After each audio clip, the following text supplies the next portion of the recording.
Éphésiens 4 est l'un des textes les plus pratiques et les plus percutants du Nouveau Testament.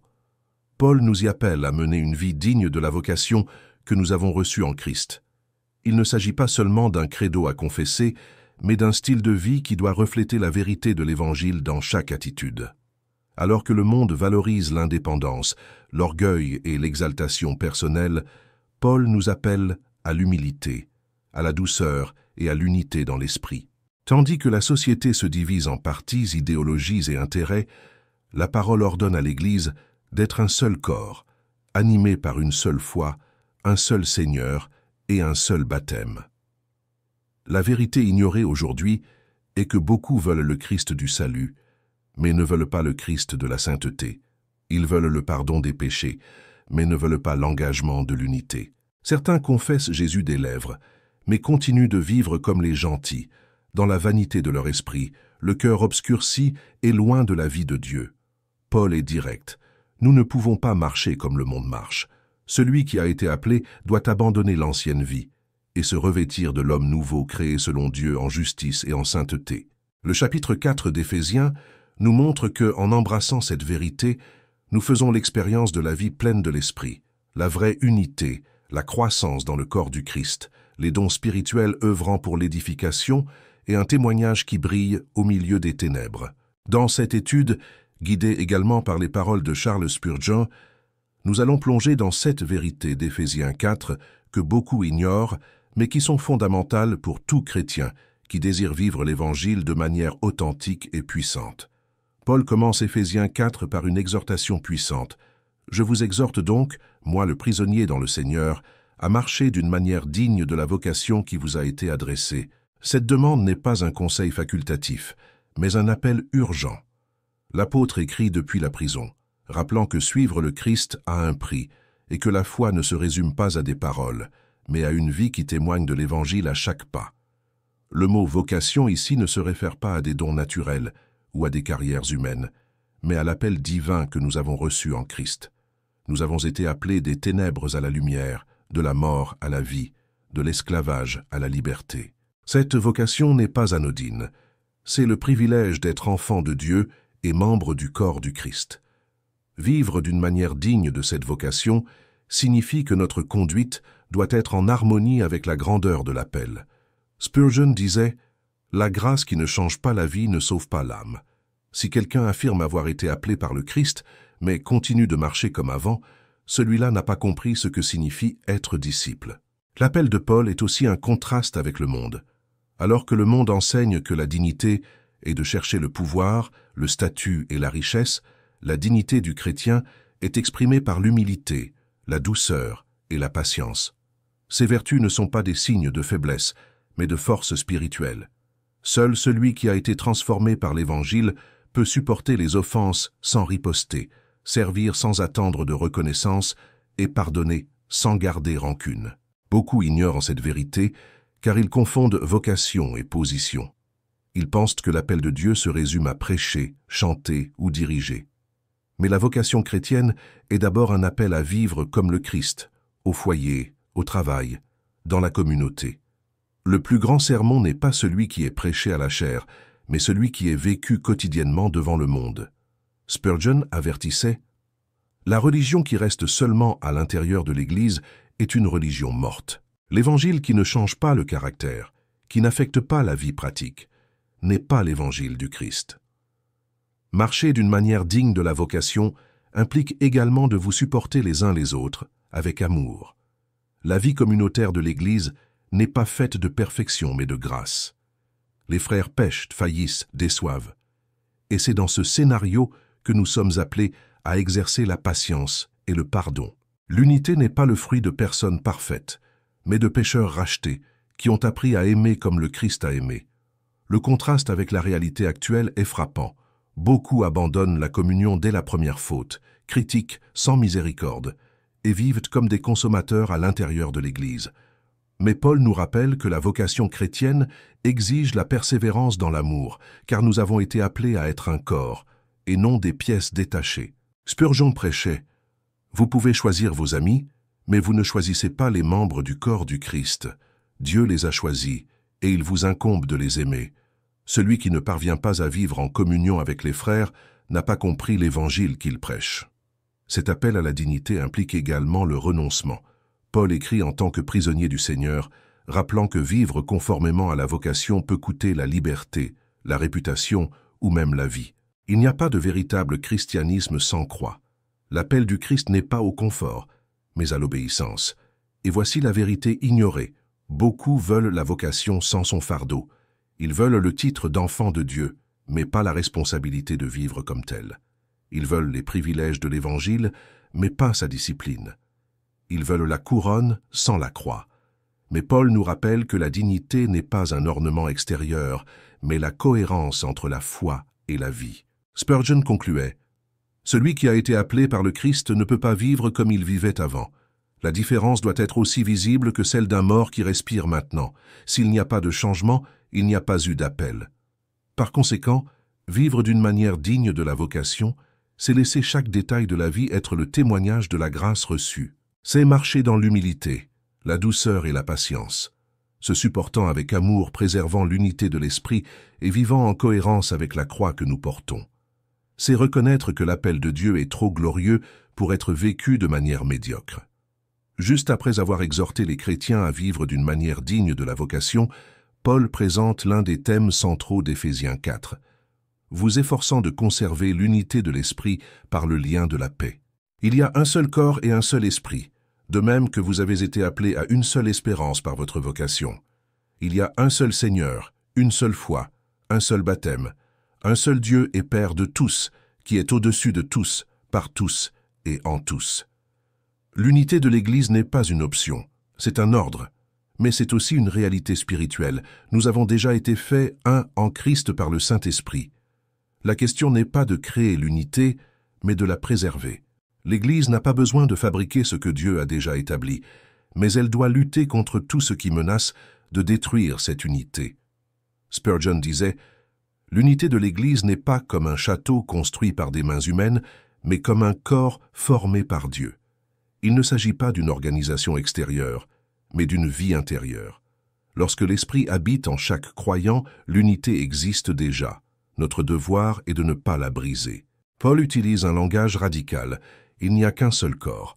Cela signifie que tous les croyants, indépendamment de la culture, de la race, de la position sociale ou de la nationalité, font partie d'une même réalité spirituelle.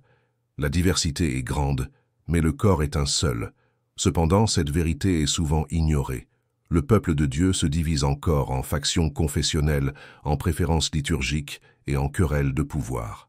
Beaucoup traitent l'Église comme si elle était une propriété privée, oubliant qu'elle appartient au Seigneur.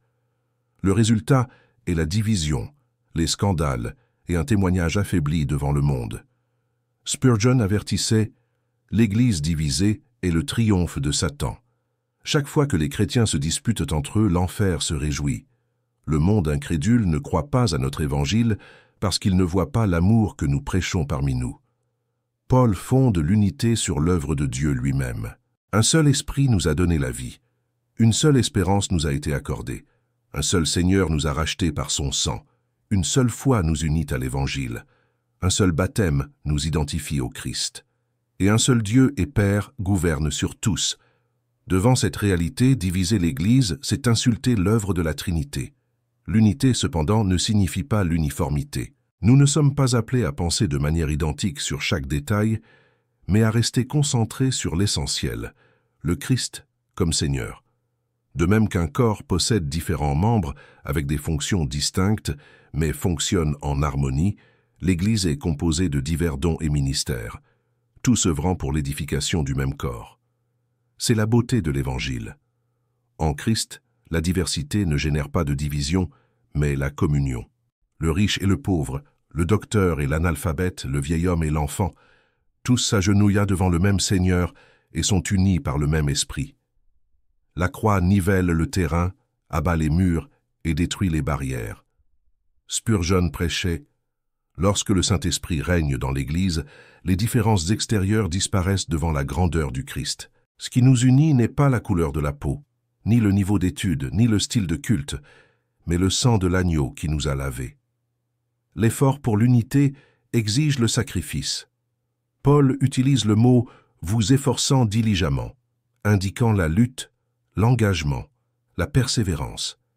Maintenir l'unité exige de la patience avec les fautes des frères, le pardon face aux offenses et l'humilité pour renoncer aux préférences personnelles. L'unité n'est pas bon marché, elle coûte le renoncement. L'unité est aussi un témoignage. Lorsque l'Église vit unie, le monde voit la réalité de l'Évangile.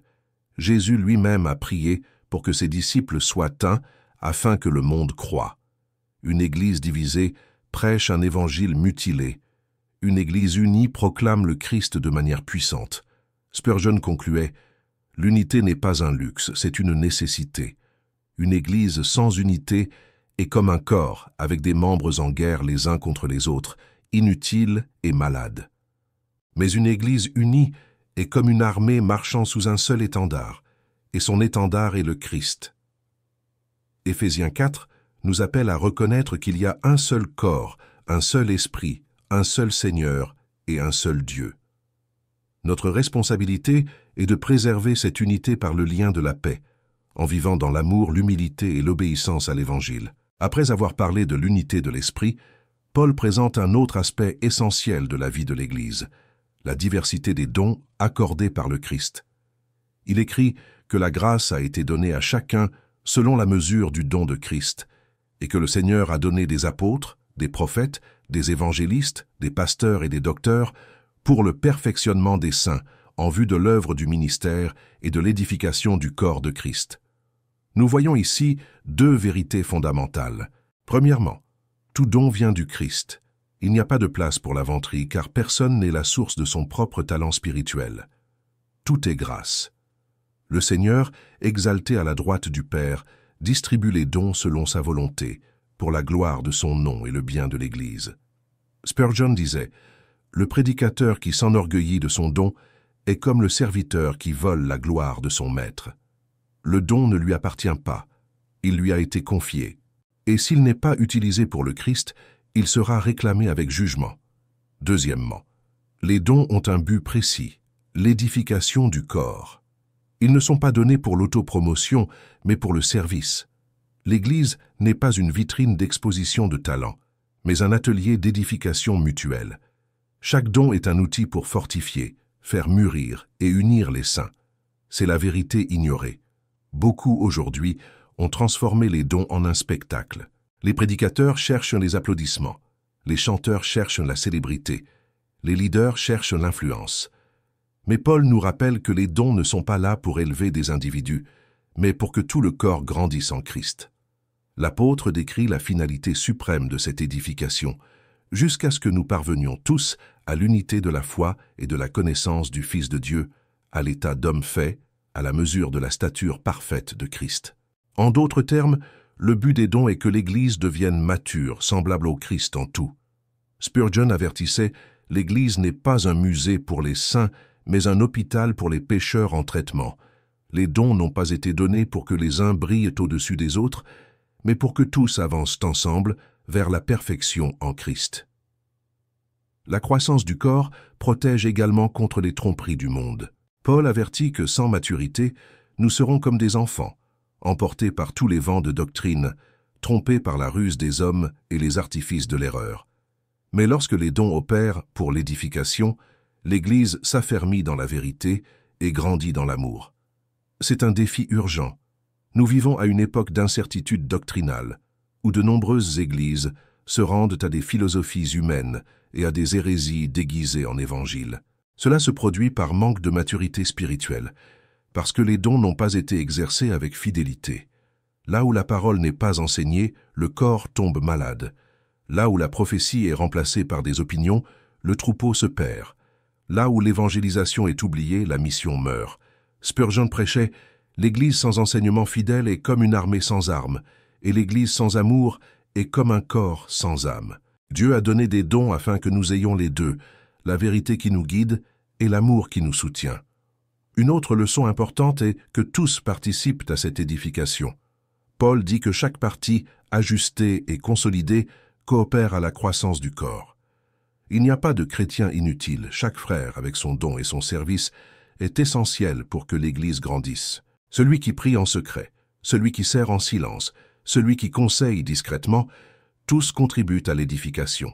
Cette vision détruit l'orgueil et la passivité. Personne ne doit penser qu'il est plus important que les autres, et personne ne doit se sentir dispensable. Dans le corps du Christ, chaque membre est indispensable. Spurgeon concluait « La plus grande gloire du croyant n'est pas de briller seul, mais de faire partie du corps. Un doigt séparé n'a pas de vie, mais uni au corps, il remplit sa fonction. Il en est de même pour le chrétien. Il ne vit pleinement que lorsqu'il sert le corps du Christ. » Éphésiens 4 nous rappelle que les dons ne sont pas pour le spectacle, mais pour le service, non pour la gloire personnelle, mais pour l'édification, non pour la rivalité, mais pour l'unité. Et tout converge vers un seul but, que l'Église atteigne la plénitude du Christ, grandissant dans l'amour, la fermeté et la maturité jusqu'au jour où nous le verrons face à face. Après avoir montré que les dons spirituels existent pour l'édification du corps, Paul présente le but de ce processus, la maturité. Il écrit que nous devons grandir jusqu'à parvenir à l'unité de la foi et à la pleine connaissance du Fils de Dieu, à l'état d'homme fait, à la mesure de la stature parfaite du Christ. La vie chrétienne n'est pas un état de stagnation, mais un chemin de croissance continue. Malheureusement, beaucoup confondent maturité avec le temps passé à l'Église. Il y a des gens qui fréquentent les cultes depuis des décennies, mais qui sont encore des enfants dans la foi, vulnérables à chaque nouvelle doctrine ou mode spirituel. Paul met en garde contre ce danger. Si nous ne grandissons pas, nous serons comme des enfants, emportés de tous côtés par tout vent de doctrine, trompés par la ruse des hommes et les artifices de l'erreur. Spurgeon disait « Ce n'est pas le nombre d'années qui fait un chrétien mûr, mais la profondeur de sa communion avec le Christ. Vous pouvez avoir les cheveux blancs et être encore un enfant spirituel, si vous ne vous nourrissez pas de la parole et ne vivez pas dans l'obéissance. » La maturité chrétienne implique, premièrement, la fermeté dans la vérité. Les enfants croient facilement n'importe quoi. Les adultes distinguent le bien du mal. De même, les chrétiens immatures embrassent toute nouveauté religieuse, mais les mûrs restent fermes dans l'évangile éternel.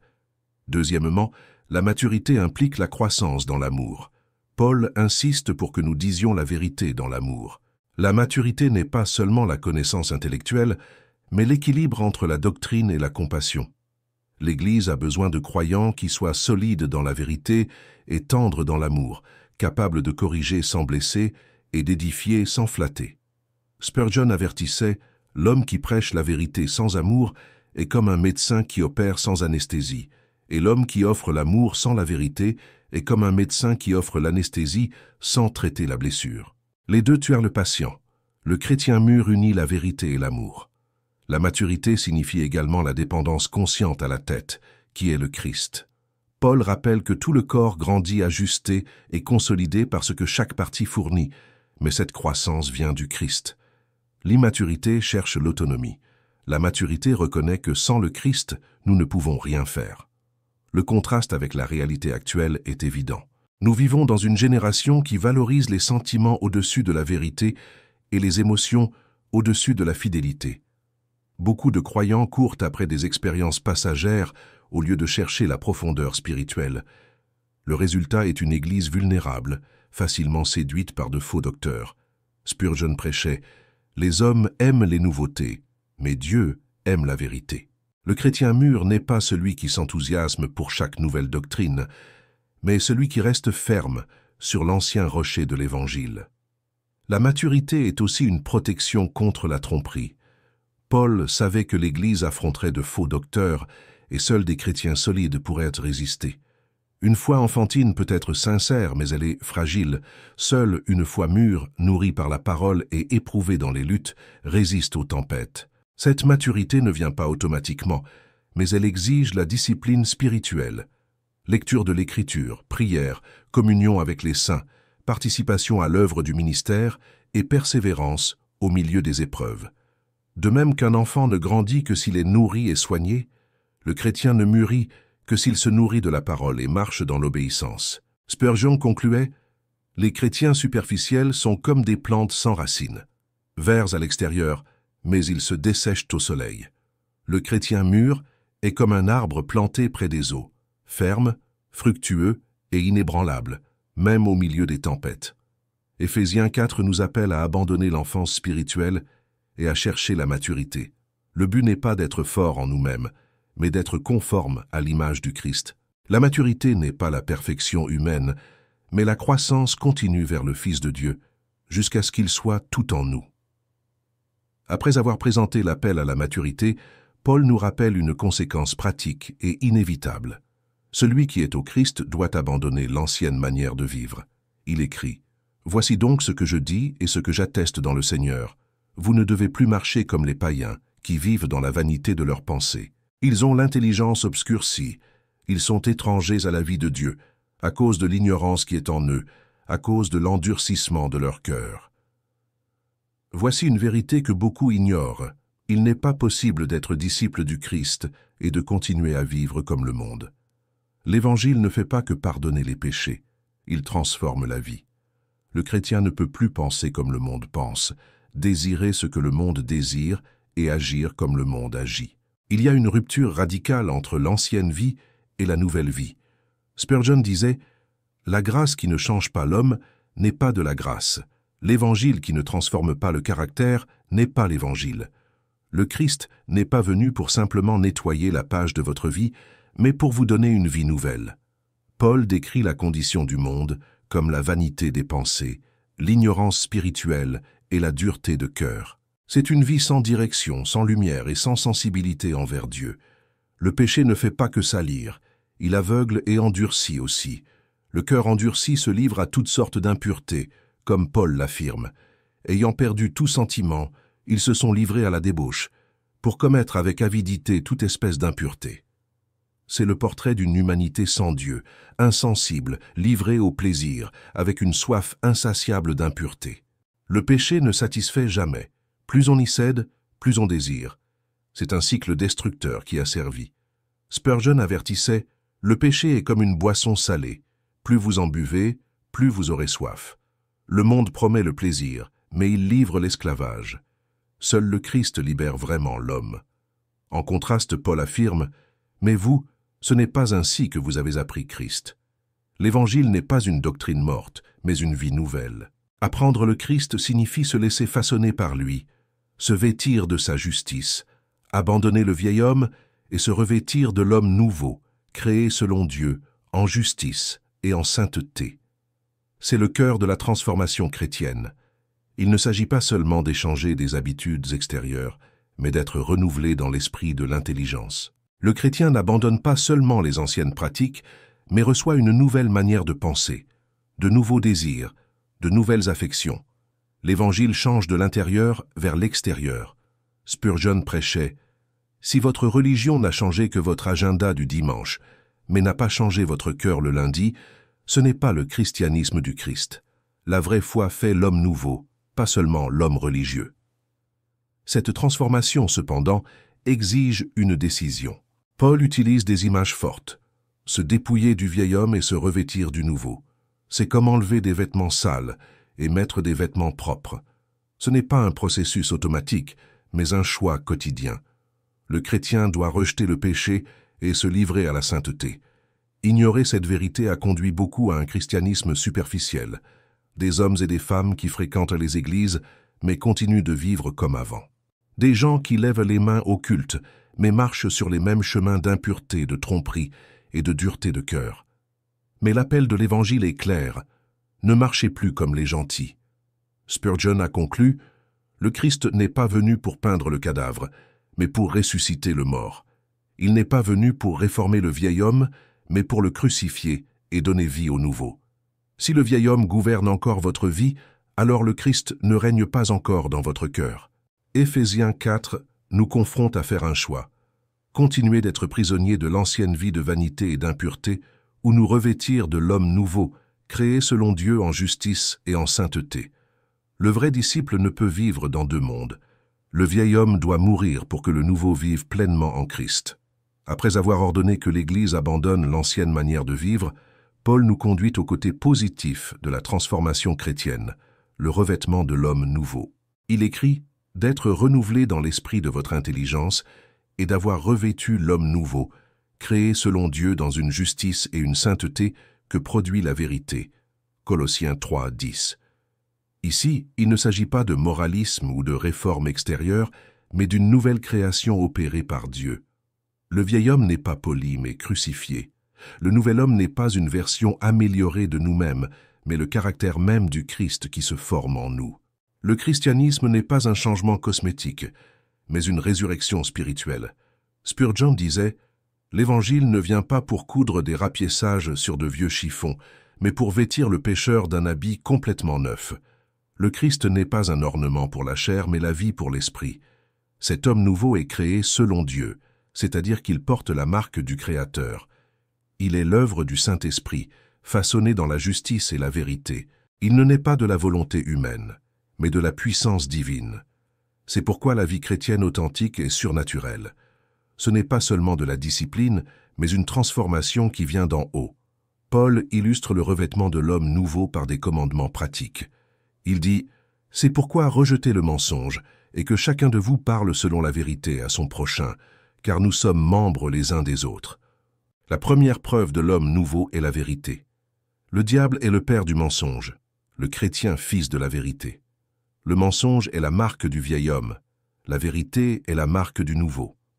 Ensuite, il conseille « Mettez-vous en colère, mais ne péchez point, que le soleil ne se couche point sur votre colère, et ne donnez pas accès au diable. » Ici, nous voyons que l'homme nouveau n'est pas apathique, mais juste dans ses émotions. Il y a place pour l'indignation sainte, mais pas pour la rancune ou la vengeance.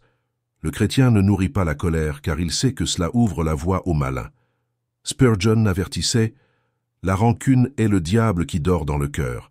Celui qui garde la haine dans sa poitrine héberge son plus grand ennemi à la maison. » Paul continue « Que celui qui dérobait ne dérobe plus, mais qu'il travaille plutôt en faisant de ses mains ce qui est bien pour avoir de quoi donner à celui qui est dans le besoin. » L'homme nouveau ne fait pas que cesser de voler, il devient généreux. La transformation n'est pas seulement négative, abandonner le péché, mais positive, produire de bonnes œuvres. Le voleur régénéré ne fait pas que cesser de prendre, il apprend à donner. Une autre marque de l'homme nouveau est dans les paroles. Qu'il ne sorte de votre bouche aucune parole mauvaise, mais seulement de bonnes paroles, qui, selon le besoin, édifient et apportent une grâce à ceux qui les entendent. Le vieil homme parle pour blesser, le nouveau parle pour édifier. La bouche devient un instrument de grâce et non de destruction. Spurgeon prêchait « Si votre langue n'a pas été convertie, je doute de la conversion de votre cœur. » Le chrétien peut trébucher sur beaucoup de choses, mais il ne peut pas vivre constamment dans des paroles corrompues. Paul ajoute encore un avertissement solennel. « N'attristez pas le Saint-Esprit de Dieu, par lequel vous avez été scellés pour le jour de la rédemption. » L'homme nouveau vit conscient de la présence de l'Esprit. Il sait que chaque attitude, parole et pensée peut réjouir ou attrister le Consolateur. Vivre comme un homme nouveau, c'est vivre dans une révérence constante envers le Saint-Esprit. Finalement, Paul résume « Que toute amertume, toute animosité, toute colère, toute clameur et toute calomnie soient bannies de vous, ainsi que toute malice. Soyez bons les uns envers les autres, compatissants, vous pardonnant réciproquement, comme Dieu vous a pardonné en Christ. » L'homme nouveau est marqué par la bonté et le pardon. Il ne fait pas qu'éviter le mal, il répand la miséricorde. C'est la vérité ignorée. Beaucoup veulent l'identité de chrétien sans la pratique de l'homme nouveau. Ils fréquentent les églises, mais continuent de mentir, de garder rancune, de prononcer des paroles impures et de vivre dans l'égoïsme. Mais Paul est catégorique. Le chrétien n'est pas reconnu par le nom qu'il porte, mais par l'homme nouveau dont il est revêtu. Spurgeon a conclu « Si le Christ vous a donné un cœur nouveau, ce cœur produira une vie nouvelle. » Il n'est pas possible de revêtir la tunique du Christ et de continuer à marcher dans les chiffons du péché. Se revêtir de l'homme nouveau est une décision quotidienne, soutenue par la puissance de l'Esprit. C'est vivre dans la vérité, la pureté, la générosité, l'édification et le pardon. C'est être dans le monde le reflet visible de la justice et de la sainteté de Dieu. Éphésiens 4 culmine avec un appel pratique et profond. Vivre comme des enfants de lumière. Paul oppose le comportement du vieil homme à la vie de l'homme nouveau et montre que, en Christ, nous sommes appelés à refléter la nature de Dieu dans le monde. Il écrit « Marchez comme des enfants de lumière, car le fruit de l'esprit consiste en toute bonté, justice et vérité. » L'image est puissante. Le monde vit dans les ténèbres, marqué par la tromperie, la violence, l'égoïsme et la corruption. Mais le chrétien a été arraché des ténèbres et transporté dans le royaume de la lumière. La vie qui était autrefois dominée par le péché est maintenant illuminée par l'Esprit. Cela exige un changement radical. Il n'est pas possible d'être enfant de lumière et de vivre comme quelqu'un qui est encore dans les ténèbres. Spurgeon disait « Le chrétien qui vit comme le monde est comme une bougie éteinte au milieu de l'obscurité. Il ne s'éclaire ni lui-même ni les autres. Le croyant a été appelé à briller, non à se cacher. Être enfant de lumière signifie vivre dans la transparence. La lumière révèle, expose, montre la réalité telle qu'elle est. Le chrétien ne peut pas vivre d'apparence cachant ses péchés en secret. La vie dans la lumière est marquée par l'intégrité devant Dieu et les hommes. De plus, Paul souligne que le fruit de la lumière est la bonté, la justice et la vérité. La bonté reflète le caractère compatissant de Dieu qui agit en faveur du prochain. La justice pointe vers une vie droite qui respecte la volonté de Dieu et traite le prochain avec équité. La vérité nous rappelle qu'il n'y a pas de place pour la tromperie ou l'hypocrisie dans la vie chrétienne. Spurgeon avertissait « Il n'y a pas de juste milieu entre la lumière et les ténèbres. Si vous appartenez au Christ, vous ne pouvez pas flirter avec les ombres. Le croyant qui vit dans la duplicité est plus dangereux que l'impie déclaré, car il scandalise le nom du Christ. » Paul met également en garde contre le fait d'attrister le Saint-Esprit. Vivre comme des enfants de lumière, c'est vivre en communion avec lui, qui nous guide, corrige et fortifie. L'Esprit n'est pas un visiteur occasionnel, mais le sceau qui garantit notre rédemption. Ignorer sa voix ou résister à sa direction est une insulte à la grâce. Le style de vie de la lumière se manifeste particulièrement dans la façon dont nous traitons les autres. Paul ordonne que toute amertume, toute colère, toute animosité, toute clameur et toute calomnie soient bannies. Ces attitudes appartiennent aux ténèbres. Au lieu de cela, nous devons être bons les uns envers les autres, compatissants et prêts à nous pardonner réciproquement, comme Dieu nous a pardonnés en Christ. Voici l'un des tests les plus clairs de la vie chrétienne, la disposition à pardonner. Rien n'est plus contraire à la lumière qu'un cœur rancunier. Le chrétien a été pardonné d'une dette infinie. Comment pourrait-il refuser le pardon à son prochain? Le manque de pardon est un signe qu'il y a encore des ténèbres dans le cœur. Spurgeon prêchait « Le croyant qui ne pardonne pas est une contradiction. Un pécheur pardonné doit toujours être quelqu'un qui pardonne. Si vous ne pouvez pas pardonner, vous n'avez pas encore compris l'évangile auquel vous dites croire. » L'appel de Paul est pratique. Dire la vérité, contrôler la colère, travailler avec honnêteté, partager avec les nécessiteux, prononcer des paroles qui édifient, vivre dans la bonté et pardonner comme le Christ a pardonné. C'est le style de vie des enfants de lumière. Non pas une foi en parole, mais une foi visible en acte. C'est la vérité ignorée de nos jours. Beaucoup veulent le titre de chrétien, mais vivent comme des enfants des ténèbres. Ils désirent le salut, mais pas la sainteté. Ils aiment l'idée d'un sauveur, mais rejettent la seigneurie du Christ. Mais Paul est clair, le vrai disciple ne peut vivre dans la duplicité. Soit il marche dans la lumière, soit il reste dans les ténèbres. Spurgeon a conclu « Mieux vaut que le monde sache que vous êtes impie que de faire semblant d'être chrétien tout en vivant dans le péché. » L'hypocrisie est l'ombre la plus dense des ténèbres. Mais celui qui marche dans la lumière, même avec des trébuchements, reflète la gloire du Christ. Vivre comme des enfants de lumière, c'est refléter le Christ dans chaque aspect de la vie. Au foyer, au travail, à l'église, en secret. C'est être le témoin vivant que l'Évangile transforme. C'est montrer au monde que la lumière a brillé dans nos ténèbres et que nous vivons maintenant non plus pour nous, mais pour celui qui nous a appelés des ténèbres à sa merveilleuse lumière. Éphésiens 4 nous confronte à la réalité d'un Évangile qui ne se limite pas à la confession verbale, mais exige une transformation radicale. Paul nous appelle à marcher d'une manière digne de la vocation, à préserver l'unité de l'esprit, à croître en maturité, à abandonner l'ancienne vie et à nous revêtir de l'homme nouveau. L'apôtre nous montre que vivre comme des enfants de lumière est le vrai témoignage que le Christ règne en nous. Spurgeon disait « L'Évangile qui ne change pas l'homme ne peut le sauver. Le christianisme qui ne transforme pas la conduite n'est pas le christianisme des apôtres. Le Christ n'est pas venu pour améliorer les pécheurs, mais pour créer de nouveaux hommes. » La vérité ignorée aujourd'hui est que beaucoup veulent le titre de chrétien sans vivre la vie de chrétien. Ils désirent le pardon, mais pas la sainteté, le salut, mais pas la croix. Mais Éphésiens 4 nous rappelle que l'appel est à une vie nouvelle, cohérente, sainte et remplie de la lumière du Christ. Le monde n'a pas besoin de plus de personnes religieuses, mais de disciples qui vivent la parole. Le monde ne sera pas transformé par des discours, mais par des vies remplies de la présence de Dieu. Le défi est clair, abandonner les ténèbres, se revêtir de l'homme nouveau et marcher comme des enfants de lumière. Si ce message d'Éphésiens 4 a parlé à votre cœur, aimez cette vidéo. Ainsi l'Évangile atteindra encore plus de vies.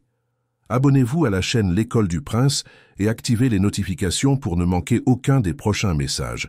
Et écrivez dans les commentaires « Je veux vivre comme un enfant de lumière » comme déclaration publique de votre foi. Partagez cette vidéo avec quelqu'un qui a besoin de se souvenir que l'Évangile n'est pas seulement une parole, mais une vie transformée.